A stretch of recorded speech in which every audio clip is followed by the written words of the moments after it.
नमस्कार, आप सभी का स्वागत है कॉर्पोरेट रडार में। लगातार हम अपने सेगमेंट में बातचीत करते हैं अलग अलग कॉर्पोरेट से और जानते हैं कंपनीज के इन आउट के बारे में, या फिर पूरे 360 डिग्री व्यू जो है उन कंपनीज को लेकर हम उन पर चर्चा करते आए हैं। लेकिन आज क्योंकि एक अहम दिन है, 1 मई को रेरा लागू हुआ और रेरा लागू होने के बाद सेक्टर के जो पूरे आउटलुक के अंदर बदलाव हुआ है, इसका इंपैक्ट भी आप देख रहे हैं। रियल एस्टेट स्पेस में बाइंग है, बैंकिंग एनबीएफसी के अंदर खरीदारी देखी जा रही है, साथ ही साथ हाउसिंग फाइनेंस कंपनी जो है वहां पर भी कुछ हाल देखने को मिल रहा है। तो एक खबर जिसका अलग अलग सेक्टर के ऊपर साफ तौर पर इंपैक्ट आता दिखाई पड़ रहा है, तो एक बड़ी खबर है और इस पर बातचीत करने के लिए हमारे साथ आज 2 इंडस्ट्री के वेटरन मौजूद हैं। हमारे साथ मिस्टर राजीव तलवार हैं बातचीत करने के लिए, और साथ ही साथ मिस्टर आदि गोदरेज हैं। हम दोनों से ही चर्चा करेंगे। सर नमस्कार, स्वागत है आप दोनों का ही हमारे साथ मौजूद रहने के लिए और इस खबर पर बातचीत करने के लिए। मिस्टर तलवार, सबसे पहला सवाल तो आप ही के साथ ही होगा कि रेरा एक बड़ा डेवलपमेंट है इस पूरे स्पेस के लिए, काफ़ी समय से इसकी उम्मीदें लगाई जा रही थी, और अब जब ये बदलाव हुआ है तो कितना फ़ायदा आप देख रहे हैं, और आपको क्या लगता है कि इस कानून से कुछ और प्रावधान लाने की ज़रूरत है, अपने आप में ये पूरा कंप्लीट है? बिल्कुल, आपने सत्य फरमाया कि रियल एस्टेट लिटरेसी होनी चाहिए और लोगों को इतनी जागरूकता होनी चाहिए कि ये जो सर्कमस्टेंसेस हैं ये कैसे बने और इनसे बाहर निकलना कैसे है, क्योंकि एक पूरे देश के सामने समस्या है। अगर ये समस्या नहीं होती तो ऐसा कानून बनाने की कभी जरूरत नहीं पड़ती। इस वक्त ओवर सप्लाई है और हम लोगों का ये फर्ज नहीं रहना चाहिए कि अगर हम लोग कस्टमर कमिटमेंट्स पूरी करते हैं तो जो प्रधानमंत्री साहब ने कहा था ब्यूरोक्रेसी को कि भाई एक एनेबलिंग रोल अपनाइए, एक पुलिसिंग या रेगुलेटरी रोल ही नहीं, सिर्फ हमारा मकसद ये नहीं होना चाहिए कि जितने बिल्डर्स को हम जेल में डाल सकते हैं उतनों को जेल में डालें, क्योंकि उससे किसी का फायदा नहीं होगा। हर एक रियल एस्टेट रेगुलेटरी अथॉरिटी को प्रांत दर प्रांत, प्रोजेक्ट दर प्रोजेक्ट ऐसा सिस्टम निकालना चाहिए कि कौन से प्रोजेक्ट लटक रहे हैं, कौन से प्रोजेक्ट डिलेड हैं, कितने डिलेड हैं, कितने बन चुके हैं, और कैसे उस प्रदेश की सरकार को, राज्य सरकार को कुछ किक स्टार्ट फंडिंग देके प्रोजेक्ट फिर से चालू करें और एक टाइम फ्रेम दें कि भाई ये जो पैसा हम लोग लोन पे दे रहे हैं किसी बिल्डर को भी, वो एस्क्रो अकाउंट में जाएगा, वो सिर्फ इमारत बनने पे लगेगा, और इसलिए कि वो इमारत जल्द से जल्द बने और कस्टमर्स को जो प्रॉमिस किया गया है अपार्टमेंट वो शीघ्र डिलीवर हो। और इस कारण जो भी डेवलपमेंट होती है, जो भी एम्प्लॉयमेंट बढ़ती है, जो भी 200 इंडस्ट्रीज में इसका मल्टीप्लायर इफेक्ट होता है, उसका फायदा उठाते हुए अपना राजस्व बढ़ाएं, और सबसे पहले जो हमारे ग्राहक हैं जिनकी बदौलत ये इंडस्ट्री चलती है, उनको जो बेचा गया था वो उनको डिलीवर करें। मिस्टर गोदरेज जी, सवाल आपसे भी होगा कि आपकी भी इंडस्ट्री में सीधा सीधा इसका इम्पैक्ट आएगा। आप कैसे देख रहे हैं? रेरा लागू हुआ अलग अलग स्टेट्स के अंदर, आपका व्यू क्या है इस पर? ये अच्छा रिफॉर्म है। केवल एक चीज़ की ध्यान रखनी चाहिए कि ये रिफॉर्म से जो कोई डेवलपर की डिले हो गई तो पेनल्टीज लागू होगी। तो ये डिलेज गवर्नमेंट के कारण हुई, कोई रूल्स चेंज के कारण या डिले इन परमिशंस के कारण, तो नहीं ऐसा होना चाहिए। सो ये क्लैरिफिकेशंस आने चाहिए, और गवर्नमेंट रेगुलेटर्स भी एक्ट में इंक्लूड करने चाहिए। उन्होंने कुछ मुश्किल की तो उनको भी पनिशमेंट होना चाहिए, केवल डेवलपर्स को नहीं। मिस्टर तलवार, एक चीज़ और अहम ये भी है कि डिमांड और सप्लाई, ये दोनों जो चीज़ें वो काफ़ी क्रूशल है रियल स्टेट में पर्टिकुलरली। फिलहाल जो सिचुएशन है उस हिसाब से देखें तो डिमांड उतनी नहीं है, लेकिन सप्लाई बहुत ज़्यादा है, इसीलिए शायद इन्वेंट्री बहुत ज़्यादा रखी हुई है, अनसोल्ड इन्वेंट्री बहुत ज़्यादा है। पहली चीज़ तो कितना इम्पैक्ट आएगा, कितना डिफरेंसेस आप देख रहे हैं, और दूसरा क्या फंड डाइवर्जन जैसी समस्याओं पर भी जो एक इशू जो इतने टाइम तक रहा है वो भी यहाँ पे रेगुलेट होता हुआ दिखाई पड़ेगा इस पूरे एक्ट के बाद? देखिए, रेरा एक बहुत बढ़िया कानून है जिसमें कहा गया है कि आप कोई भी प्रोजेक्ट सेल के लिए लॉन्च नहीं कर सकते जब तक आपको सारे अप्रूवल्स ना मिलें। हम लोग ये मानते हैं कि सारे अप्रूवल्स लेने के लिए कम से कम 1 से 2 वर्ष लगते हैं, तो थोड़ी सी सप्लाई में कटौती होगी टू बिगिन विद, पर अभी तक जो ओवर सप्लाई है उसको टाइम मिल जाएगा एब्जॉर्ब होने के लिए। सो उस तरीके से भी रेरा आने से ये बहुत बढ़िया होगा डेवलपर्स के लिए भी और ग्राहकों के लिए भी। और आपको जान के शायद आश्चर्य हो कि हरियाणा में ये सिस्टम करीब 2 दशक से चलते आया है। तभी हम लोगों ने जो एक बढ़िया सैटेलाइट सिटी गुड़गांव जो बनी है उसका प्रावधान हुआ है इस कानून के द्वारा, जो कि हरियाणा में 2 दशक पहले लागू किया गया था। 70% नहीं परंतु 30 से 50% एस्क्रो अकाउंट में जाता ही था। बिना अप्रूवल के आप कोई लॉन्च नहीं कर सकते थे, और वहां तो ये कानून था कि आप लॉन्च करने के बाद भी अगर किसी प्रोजेक्ट की एडवर्टाइजमेंट देते हैं तो वो भी सरकार द्वारा प्रमाणित की जाती थी। तो उसी सिस्टम से आपने जिस तरह विस्तार देखा है कि करीबन 100 कंपनियां काम कर रही हैं गुड़गांव में और दूसरे शहरों में हरियाणा के, तो उनका सिस्टम एक तरह से यही था। और हमें पूरी आशा है कि उसी सिस्टम के द्वारा या उसी सिस्टम की तरह हर एक प्रदेश में यह सिस्टम सफा होगा, क्लीन होगा, ट्रांसपेरेंट होगा और अकाउंटेबल होगा। उसमें डाइवर्शन ऑफ मनी पॉसिबल नहीं होगा। जी मिस्टर तलवार, लेकिन नॉर्म्स तो काफ़ी हद तक टफ रहे हैं इस पूरे स्पेस के लिए। लगातार रेगुलेटरी इश्यूज रहे हैं, रेगुलेटरी वाइज देखें तो अच्छे टफ नॉर्म्स जो हैं ओवर पीरियड ऑफ टाइम देखे हैं। लेकिन क्या बैंक सपोर्ट करेंगे? क्या कुछ रेट्स कट होंगे और जो रियल एस्टेट बायर हैं उनको सपोर्ट मिलेगा इससे? आपने बहुत बढ़िया बात की है आज, और शायद आज का समाचार पत्र पढ़ा हो, क्योंकि आज ही समाचार पत्रों में निकला है कि क्रेडिट ऑफ टेक जो बैंकों का बढ़ रहा है वो होम लोन्स के कारण 36% बढ़ा है पिछले वर्ष में। तो आपको भी मालूम है, मुझे भी मालूम है कि जो होम लोन्स हैं वो सबसे सेफ क्लास ऑफ एसेट्स हैं किसी बैंक के लिए।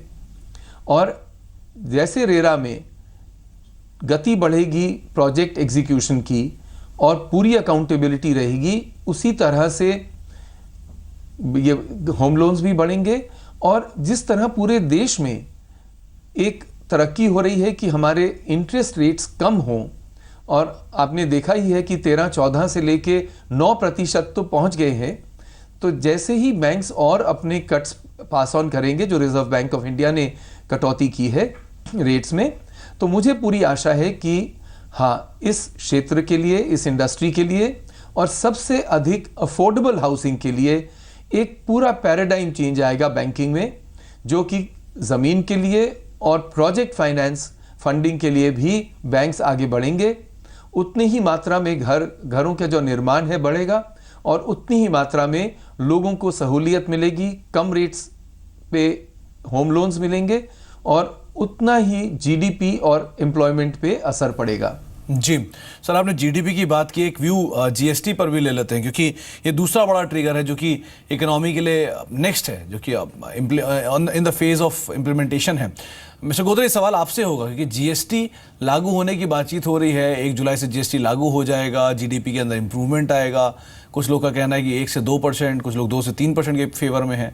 इन सब चीज़ों को देखते हुए आपका व्यू क्या कहता है? जीएसटी 1 जुलाई से लागू होगा, कितना इंडस्ट्री या कितना गवर्नमेंट या कितना जो ग्राउंड लेवल है वो कितना प्रिपेयर्ड है इस चीज़ के लिए? और दूसरा, अगर ऐसा इम्प्लीमेंटेशन होता है तो क्या एक्चुअल में 1 से 2% क्या इजाफे की उम्मीद हम लगा सकते हैं? जीएसटी जो जुलाई 1 को रोल आउट हुआ या जुलाई 1 को न हुआ तो सून देयर आफ्टर, तो मैं समझता हूँ इकोनॉमी के लिए बहुत फ़ायदा रहेगा। एक बार जीएसटी आ जाएगा तो जैसे मैंने पहले भी कहा था, 1.5 से 2% इंडिया की जीडीपी बढ़ सकती है। जो रेट्स कम रखा जाए तो बढ़ोतरी ज़्यादा रहेगी, जो रेट्स मीडियम हो गए तो बढ़ोतरी थोड़ी कम रहेगी। लेकिन इकोनॉमी के लिए ये बहुत फ़ायदा रहेगा। टैक्स इवेजन बहुत कम हो जाएगा, गवर्नमेंट के रेवेन्यूज़ भी काफ़ी बढ़ेंगे। सो ओवरऑल ये देश के लिए बहुत अच्छा स्टेप रहेगा। जी सर, जीडीपी में एक चीज़ ये, माफ़ कीजिएगा, यहाँ पर जीएसटी में ये भी एक चीज़ तय कर दी गई है कि जो ज़्यादातर संकेत आए हैं उसके लिहाज से रेट्स मोर लेस फिक्स कर दिए गए हैं। अरुण जेटली ने संकेत दिए कि जो रेट्स हैं उनमें बहुत ज़्यादा बदलाव नहीं होगा। तो जो रेट्स तय होने की बातचीत है अलग अलग गुड्स या फिर अलग अलग सर्विसेज को लेकर, कितना कंफर्टेबल है आप इनके साथ? और ये रेट्स आपको लगता है कि बेटर है इंडस्ट्री के पॉइंट ऑफ व्यू के हिसाब से भी या कंज्यूमर के पॉइंट ऑफ व्यू के हिसाब से भी? एग्जैक्टली किस आइटम किस रेट में गिरता है वो देखना पड़ेगा, लेकिन मैं समझता हूँ कि ओवरऑल ये बहुत फ़ायदेमंद रहेगा और फाइनली क्या रेट्स एग्जैक्टली आ रहे हैं उस पर आधार रहेगा। केवल गुड्स के रेट्स नहीं, सर्विसेज के भी रेट्स देखने पड़ेंगे। सर, एक ये भी लोगों का अजम्पशन है कि जीएसटी अगर लागू होता है तो महंगाई के अंदर बढ़ोतरी हो सकती है। कुछ लोगों का मानना है कि नहीं, बहुत ईज आउट होगा, टैक्सेस कम होंगे तो थोड़ा बेटरमेंट होगा, इसीलिए शायद जीडीपी में सुधार है कि कंजम्पशन बढ़ जाएगा।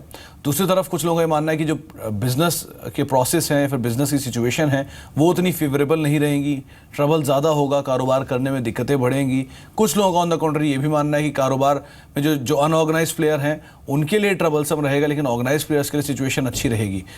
आप क्योंकि इंडस्ट्री को ज़्यादा अच्छे से समझते हैं, आपका व्यू क्या कहता है? क्या एक्चुअल सिचुएशन होगी जब जीएसटी लागू होगा? महंगाई में बढ़ोतरी होगी या नहीं, और कारोबार में क्या दिक्कतें होंगी या नहीं? मैं समझता हूँ कि एक चीज़ याद रखना चाहिए कि जो एंटिटीज अब टैक्स इवेजन करते हैं वो काफ़ी अपोज कर रहे हैं ये जीएसटी को, तो ये ध्यान में रखना चाहिए। टैक्स इवेजन बहुत मुश्किल हो जाएगा और मैं नहीं समझता हूँ कि प्रोसीजरल प्रॉब्लम्स कोई भी आएंगे। सब लोग को ये नोटिस दी गई है, सब लोग प्रिपेयर्ड है। मैं नहीं समझता हूँ कि एडमिनिस्ट्रेटिव डिफिकल्टीज आएगी जीएसटी से। जी, कंजम्पशन रिलेटेड ग्रोथ आप कैसे देख रहे हैं? कंजम्पशन को लेकर भी अनुमान लगाया जा रहा है कि शायद कंज्यूमर जो डिमांड है उसमें स्टिमुली मिले, एक अच्छी तेज़ी वहाँ पर आते हुए दिखाई पड़े। कितनी ग्रोथ आप देख रहे हैं जीएसटी इम्प्लीमेंटेशन के बाद कंजम्पशन बेस्ड जो प्रोडक्ट्स हैं उनके ऊपर, या कंजम्पशन बेस्ड इकोनॉमी है उसके ऊपर? कुछ भी होगा तो डिफ्लेशनरी इफेक्ट होगा, थोड़े दाम में कमी आएगी। इसलिए उन्होंने लॉ भी लाया है कि जो बेनिफिट्स हुए किसी को और जो पास ऑन नहीं किया तो गवर्नमेंट एक्शन ले सकती है। सर, एक सवाल खास तौर से आता है पूरे स्ट्रक्चर को लेकर भी, क्योंकि जीएसटी के लिए पूरा ट्रैक स्ट्रक्चर जो है वो ऑनलाइन बनाने की बातचीत हो रही है, और जीएसटी का जो नेटवर्क क्रिएट किया जा रहा है वो इसलिए किया जा रहा है कि ताकि जो भी बिजनेसमैन हैं उनके लिए सिचुएशन थोड़ी ईज आउट हो, उनके लिए जो आने वाला समय हो थोड़ा बेहतर हो। एक तरफ कंजम्पशन साइड पर भी या फिर टैक्स साइड पर भी थोड़ा रिलीफ मिले, दूसरी साइड जो एग्जीक्यूशन पार्ट है वो भी थोड़ा आसान रहे। आप इसको कैसे देख रहे हैं, इस पूरे प्रोसेस को? हाँ, बहुत मुश्किल नहीं होगी। आपको याद होगा कि कई साल पहले जब हमने स्टेट सेल्स टैक्स से स्टेट वीएटी का चेंज लाए थे, 2 स्टेट्स घबरा के इम्प्लीमेंट नहीं किया, यूपी और तमिलनाडु। जैसे उन्होंने देखा कि दूसरे सब स्टेट्स की रेवेन्यू काफ़ी बढ़ गई है तो वापस वो लोग ने भी ज्वाइन किया, और इसके नेक्स्ट ईयर में for the first time India का जीडीपी ग्रोथ 9% रहा था। तो मैं नहीं समझता हूँ कि ये मुश्किलें आएंगे। मैं समझता हूँ कि सब थोड़े ही हफ्तों में हम सब स्ट्राइड में ले लेंगे। जी, उम्मीद ये लगाते हैं सर कि जो सिचुएशन है वो थोड़ी आने वाले समय में बेहतर होते हुए दिखाई पड़े। एटलीस्ट जब जीएसटी ऐसे से इम्प्लीमेंट हो वैसे वैसे इकोनॉमी को लेकर जो बूस्ट है वो भी फर्दर क्रिएट होता हुआ दिखाई पड़े, और साथ साथ जो गवर्नमेंट के रिफॉर्म्स लगातार रेरा जैसे जो गवर्नमेंट रिफॉर्म कर रही है, इससे अलग अलग सेक्टर या फिर सेक्टर स्पेसिफिक सिचुएशन जो है वो थोड़ी और इंप्रूव होते हुए दिखाई पड़े। आप दोनों का ही बहुत बहुत शुक्रिया। मिस्टर तलवार आपका भी बहुत बहुत शुक्रिया, और मिस्टर गोदरेज आपका भी बहुत बहुत शुक्रिया हमारे साथ मौजूद रहने के लिए, और दोनों ही अहम खबरों पर जीएसटी पे और रेरा पे बातचीत करने के लिए बहुत बहुत शुक्रिया अपना समय में देने के लिए। लौटते हैं एक बार मार्केट्स के ऊपर भी, क्योंकि बाजार तो एक दायरे के अंदर ही कामकाज कर रहा है। निफ्टी 9306 है, यानी कि एक रेंज के अंदर निफ्टी कामकाज कर रहा है। लेकिन हाँ, जो सिलेक्टिव बाइंग है वो कुछ अलग अलग शेयरों में देखने को मिली है। स्पेशली आप अदानी ग्रुप के शेयर देखिए, अदानी इंटरप्राइजेज, अदानी ट्रांसमिशन, एकाएक्स पूरे स्पेस में बाइंग है। अदानी ग्रुप देखिए 5.5% ऊपर अदानी इंटरप्राइजेज कामकाज करते हुए। अदानी ट्रांसमिशन हालांकि लाल में है, लेकिन लोअर लेवल से जरूर यहाँ पे बाइंग आते हुए दिखाई पड़ी है। कुछ और शेयरों में नजर डाल तो रिलायंस डिफेंस और सीक्वेंट साइंटिफिक कुछ और ऐसे नाम हैं जहां पे एक खरीदारी आते हुए दिखाई पड़ी है। सीक्वेंट साइंटिफिक करीब 6-6.5% ऊपर और रिलायंस डिफेंस भी एक स्पाइक आया है।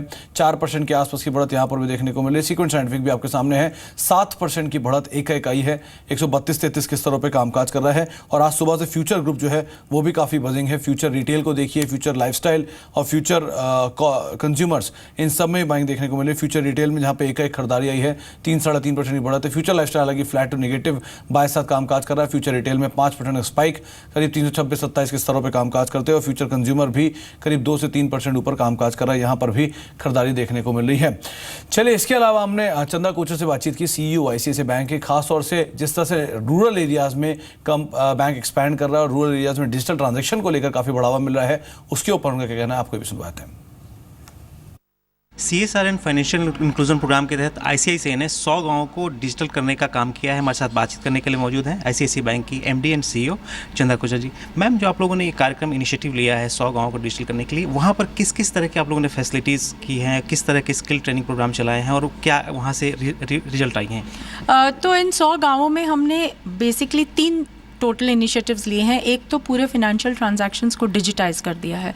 दूसरा, हम उन्हें स्किल ट्रेनिंग दे रहे हैं लोकल स्किल्स में, ताकि वो अपने पैरों पर खड़े हो सकें। और तीसरा, उन्हें हम क्रेडिट दे रहे हैं ताकि वो लोन लेके अपने लाइवलीहुड को बढ़ा सकें। जिस तरह की आपने बात की, लोन दे रहे हैं, एडवांसेस दे रहे हैं, कितना अभी तक उस लोन दिया गया है ICICI बैंक की तरफ से, और आगे क्या इरादा है जो आने वाले दिनों में गाँव में आप लोग इनिशिएटिव शुरू कर रहे हैं? तो ये जो 100 गांव हैं, इनमें इन 4-5 महीनों में हमने 2,20,000 से ज़्यादा अकाउंट्स खोले हैं। जैसा कि मैंने कहा, काफ़ी कुछ पॉस मशीन्स, ये micro ATMs, QR code installations, वो सब किए हैं। करीबन 11,300 लोगों को हमने स्किल ट्रेनिंग दी है, उसमें से 70% विमेन हैं। और करीब 14 करोड़ जो लोन डिसबर्समेंट्स किए हैं वो सिर्फ इतने ही दिनों में इन्हीं विलेजेस में किए हैं, उन लोगों को जिन्होंने हमसे स्किल ट्रेनिंग पाई है। तो आप चंदा कोचर सुन रहे थे, इनका मानना है कि रूरल एरियाज में एक्सपैंड किया है और उसका एक्सपेंशन का इम्पैक्ट अभी तो देखने को मिल ही रहा है, लेकिन गोइंग फॉरवर्ड आने वाले समय में जैसे जैसे एक्सपैंड कर रहे हैं फर्दर और इम्प्रूवमेंट आता दिखाई पड़ेगा, खासतौर डिसबर्समेंट को लेकर भी। एक बार पूरे हाउसिंग फाइनेंस कंपनीज पे भी नजर डालें, जहां पर कैनफिन होम जैसी कंपनी, LIC हाउसिंग फाइनेंस जैसी कंपनियों में एक बाइंग देखने को मिल रहा है। रादर रेरा का भी इम्पैक्ट यहाँ पर है, 5-5.5% ऊपर LIC हाउसिंग फाइनेंस का शेयर कामकाज कर रहा है। कैनफिन होम भी करीब 5.5% ऊपर कामकाज करते हुए 2750 के स्तरों पर है। ग्रुप फाइनेंस, दीवान हाउसिंग की कुछ और ऐसी कंपनीज हैं जहाँ पर भी जो मोमेंटम है वो देखने को मिला है, करीब 1.25% के आसपास गिरावट है, लेकिन दीवान हाउसिंग 4% ऊपर कामकाज करते हैं, 444 का स्तर देखने को मिल रहा है। तो पूरे हाउसिंग फाइनेंस स्पेस में भी एक अच्छा बज़ क्रिएटेड है, तमाम शेयरों में भी खरीदारी देखने को मिले। मोरलेस हाउसिंग फाइनेंस शेयर जो है वो डे हाई के आसपास ही कामकाज करते हुए दिखाई पड़ रहे हैं।